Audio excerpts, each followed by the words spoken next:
watching Eat and Explore. This is a show where we take you from the TV8 kitchen where we make a healthy snack to the vast outdoors of Colorado where we do some hiking. I'm Tracy Miller. I'll be your host today. I'm also an avid outdoor hiker any season of the year, a private chef, a healthy blogger on colorfulcooking.com, and a mother of two.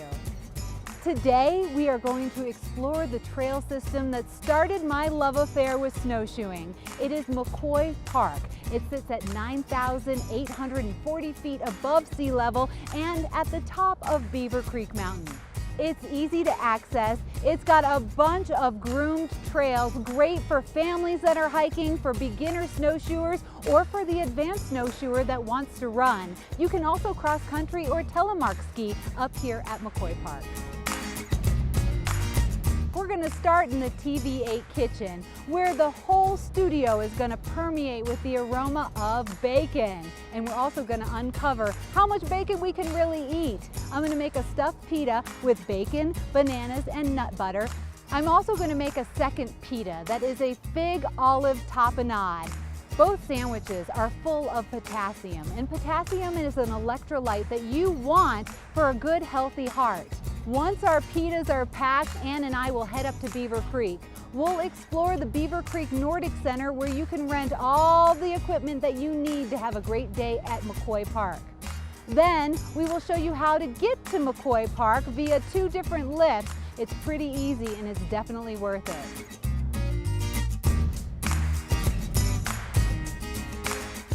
We're going to take a quick break. When we return, Dr. Robert Orr will be in the TV8 kitchen with me. We're going to make 2 stuffed pitas that are going to taste delicious on our snowshoe hike up in McCoy Park. You're watching Eat and Explore. Stick around. Welcome back to Eat and Explore. It's Eat and Explore with Dr. Orr. How cute is that? And joining me now in the TV8 kitchen is Dr. Robert Orr. Well, I heard you were making bacon. I had to come. Bacon. It smells like bacon in here. Well, not quite yet, because I'm going to show you how to make the perfect piece of bacon. But why I brought you in is because what kind of doctor are you? I'm a heart doctor. A heart doctor. I'm talking about bacon. I know. We're going to get the real inside scoop. So you're going to let us know about how much bacon we can eat, what potassium does, and why we should be out exercising. Because after we cook all these great snacks, we're heading up to McCoy Park. High altitude, burning the lungs, getting the heart really in good shape. So your specialty is heart health. Right. And potassium, very important. Energy foods, very, very important. Okay. Oxygen, very important. Altitude, very important to have the right fuel to do it. Okay, so we need the right fuel, but we also need really good flavor. So we're gonna make a sandwich today. We're actually making 2 different sandwiches. The first one's gonna be a pita stuffed with bacon, nut butter, and bananas. And what I'm going to do is show you how to cook the perfect piece of bacon. When you're cooking bacon, you want to start off with a cold pan. If you ever watch cooking segments on TV8 that I'm hosting with Colorful Cooking, I always say, have a hot pan. You want to hear the sizzle. Bacon, you don't. So if you could just turn this pan on, I am going to cut my bacon in half. I do this for a couple of reasons. First of all, it fits in my pan much better. And second of all, I feel like I'm getting more bacon with really less bacon. So the serving size says 2 pieces of bacon.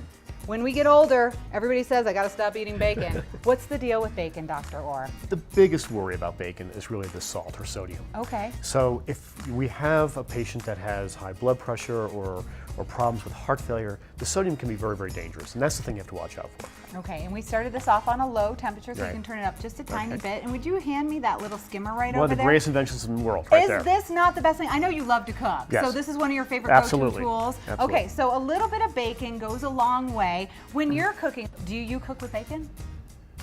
Once in a while I do. Okay, you do once in a while, and so you use it nice as flavor. You just a little bit and adds so much flavor to the food. So everything in moderation. Right. How about potassium though? Is potassium something that we should have in moderation? I hear high potassium diets, low potassium diets, they can cause some trouble.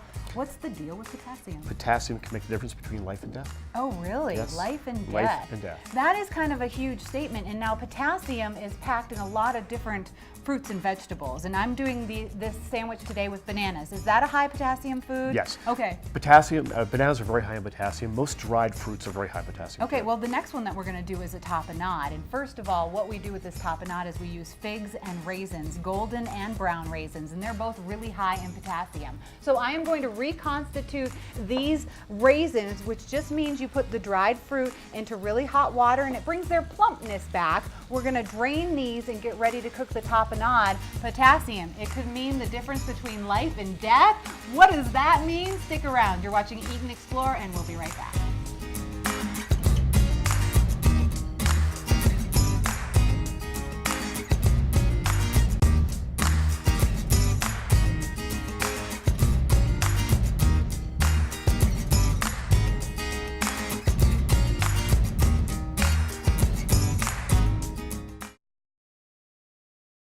We are back in the TV8 studio. You're watching Eat and Explore with Dr. Orr, debunking the myths of bacon. And here we go. The bacon is perfectly cooked. See how flat that is? Yes. If you start your bacon in a cold pan, then you're gonna get flat bacon. Perfect for sandwiches.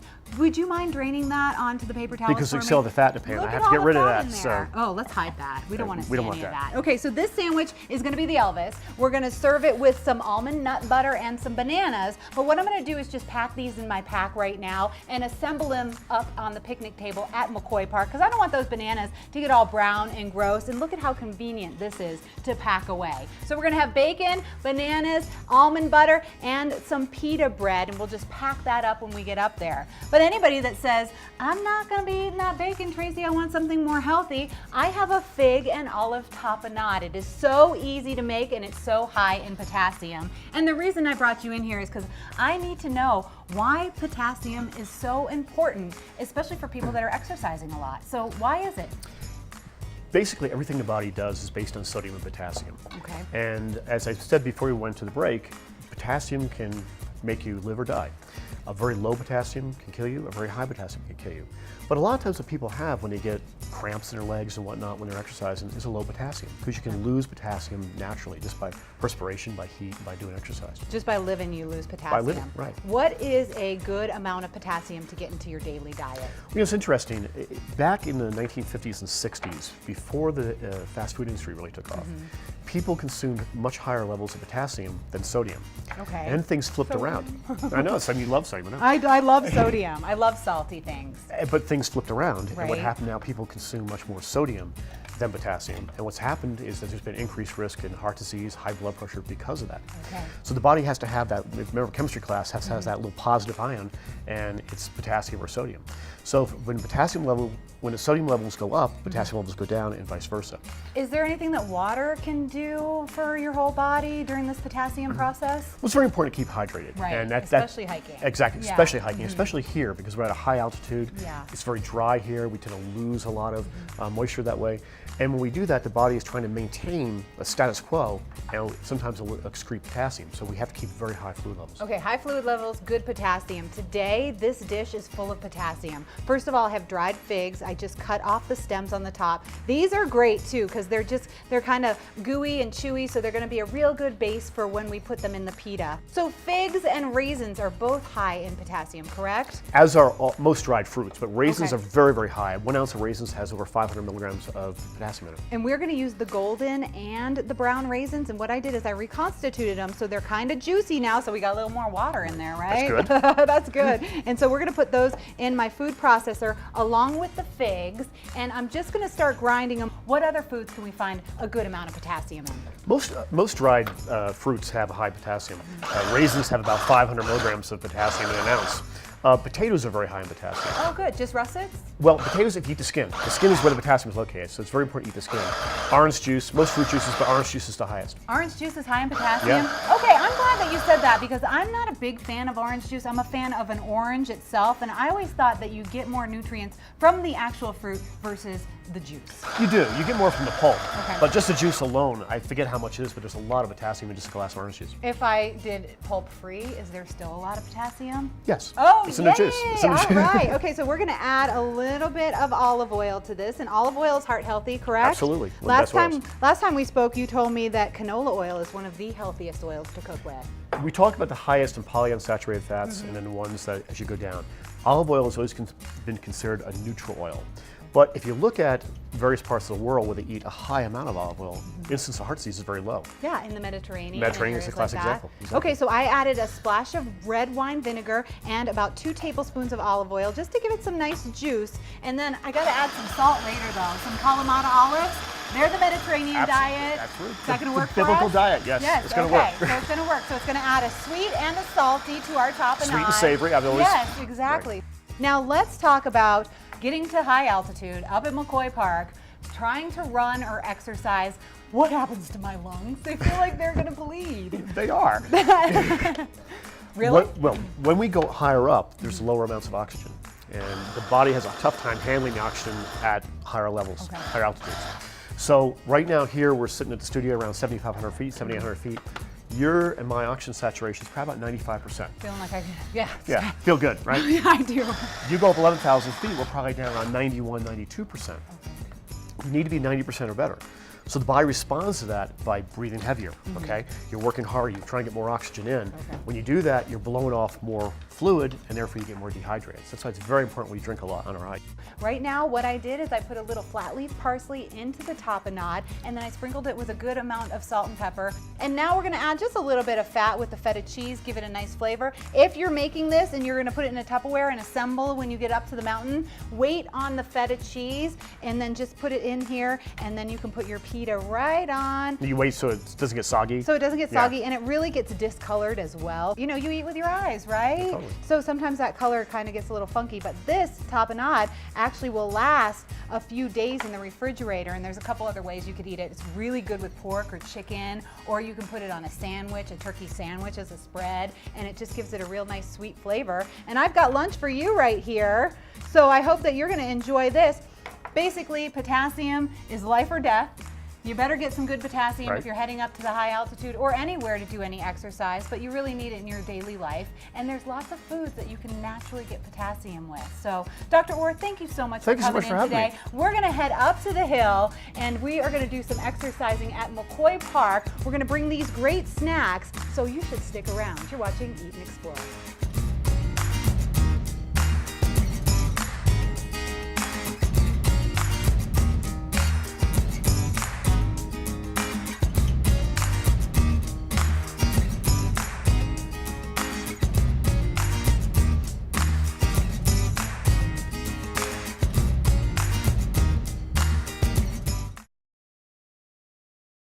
Welcome back to Eat and Explore. I'm Tracy Miller and we're at the base of Beaver Creek. This is the Strawberry Park lift, and this is one of the ways to get up to McCoy Park where we're going to do some snowshoeing today. I have my snowshoes, I have my poles, I've packed a nice bag with those stuffed pitas. I also brought my Birds of Colorado book today in hopes that we see some birds of prey out there. Here's a few things that you should pack in your bag if you're heading up to McCoy Park.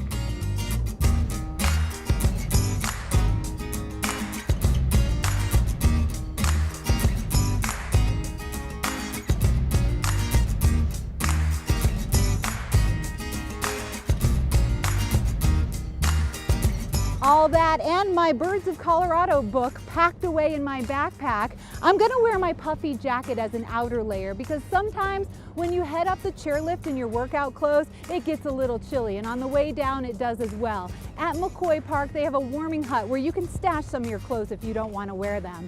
Right now, before we start, let's head over to the Beaver Creek Nordic Center. You can rent anything you want there, and you can also get a foot pass to get on the Strawberry Park Express lift, head up to McCoy Park, and we can get a trail map too and see what trail we're going to do today.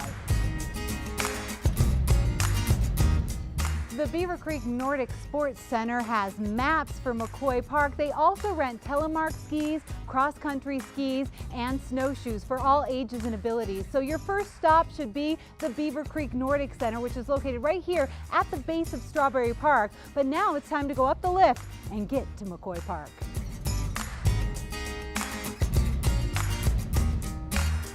It always feels just a little funny to be on a ski lift without skis on, but make sure you hold on to your snowshoes as you ride up.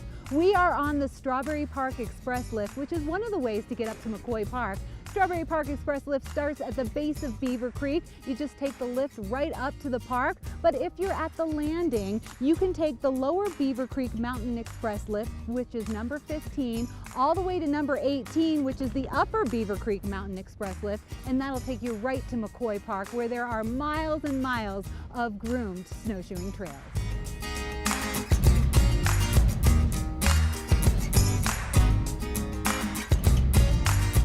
Up on top of the world here at McCoy Park in Beaver Creek, and I stopped at the warming hut because I told you I wore my puffy jacket because going up and down the ski lift can be really chilly, but today it's gorgeous out. I got a token for the lockers down at the Beaver Creek Nordic Center, and I put my puffy right in there, so let's hope I remember it at the end of the hike. It's really easy to navigate the area because they have put their trails just like the ski resort does. Green means easy, blue means intermediate, and black means it's gonna be tough. And don't forget, there are some bathrooms up here before you start out on your hike.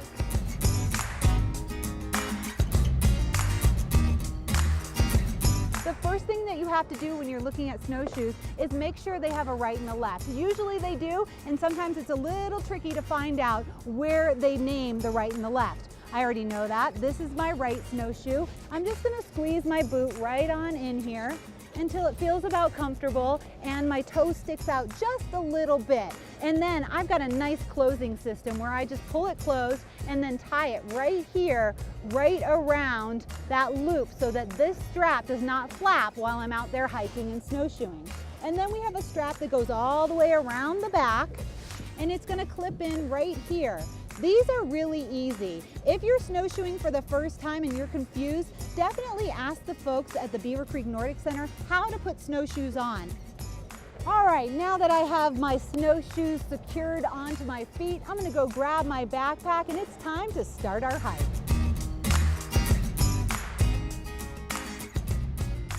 Woo, my heart is pumping. The 20-foot incline from the warming hut to the map, it gets things moving. It gets that blood going. And checking out the map, Ann and I have decided we're gonna do the Polaris Trail today. It's an easy trail, 1.5 miles out to a picnic table and then 1.5 miles back. If you're looking for something more difficult or shorter, you're gonna find it all right here at McCoy Park. Let's get going.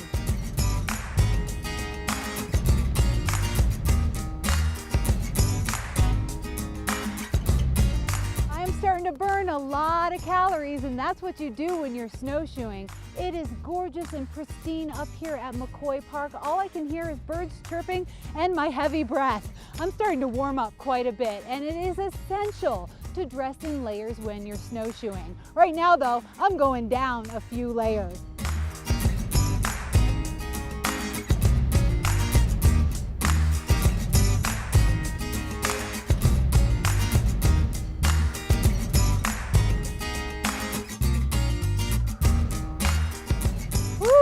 Right before about the mile marker, there's a steady incline, which has my heart racing. I'm a little thirsty, gonna take a water break and go down one more layer. It's ponytail time. Right now though, let's take a look and see what Dr. Orr has to say about recovering while you're snowshoeing.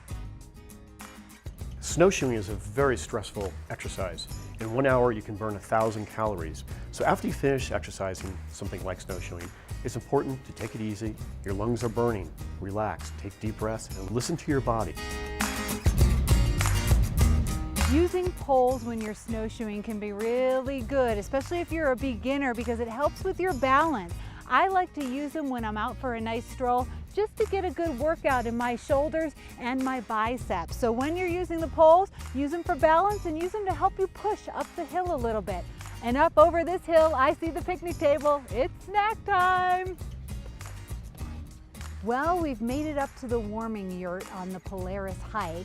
We're about halfway done, and we're gonna stop and take a break right here at a beautiful scenic picnic table. I've got my snacks. I had to layer up again too, because once you stop doing all that exercise, you definitely cool down a bit. You do have cell service up here, so take a selfie and send it on over to a friend. I still have my Birds of Colorado book and my binoculars, and I'm looking all around for some birds of prey up here in Beaver Creek.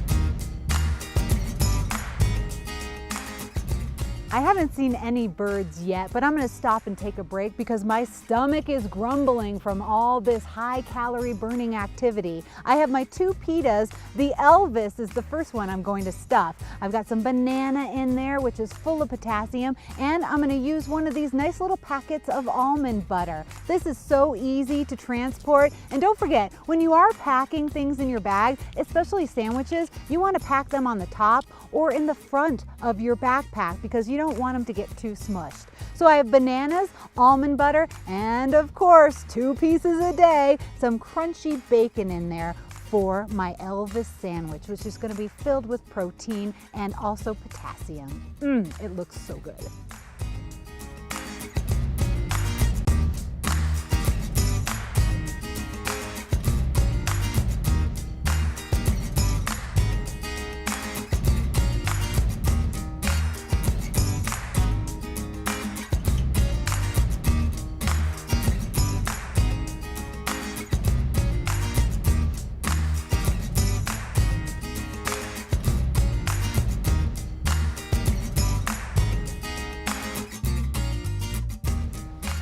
This is nice and salty and delicious, but I'm looking for something a little bit sweeter, so I'm also going to eat this fig olive tapenade sandwich. It packs really easily, it tastes good, and it's high in potassium.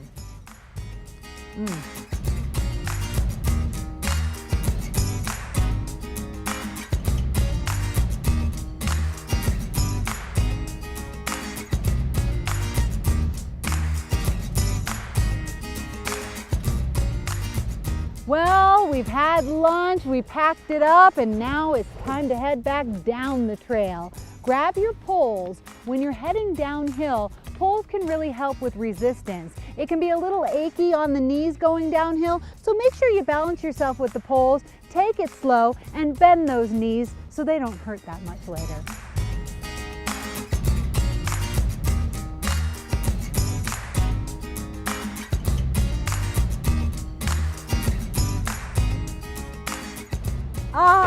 It's always nice to sit down after some high altitude exercise. You know how skiers always say they love to take their ski boots off? Well, us snowshoers, we love to take our snowshoes off.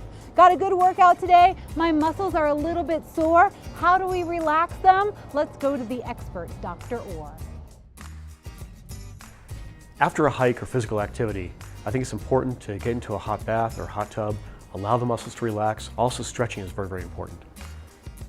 We have finished up the Polaris Loop, which is about 3 miles at about 10,000 feet. So I'll tell you what, we got a good workout. It has cooled down a lot as we finish up our hike. I'm really glad I have my puffy for the download ride down. Don't forget, when you are snowshoeing, you want to wear layers. You want your base layer to wick away the moisture, and you want the rest of the layers to keep you warm and dry and protect you from the wind at 10,000 feet. Anne's behind the camera. A special thanks to her and thanks to Dr. Orr. I'm Tracy Miller. Thanks for joining us here on Eat and Explore.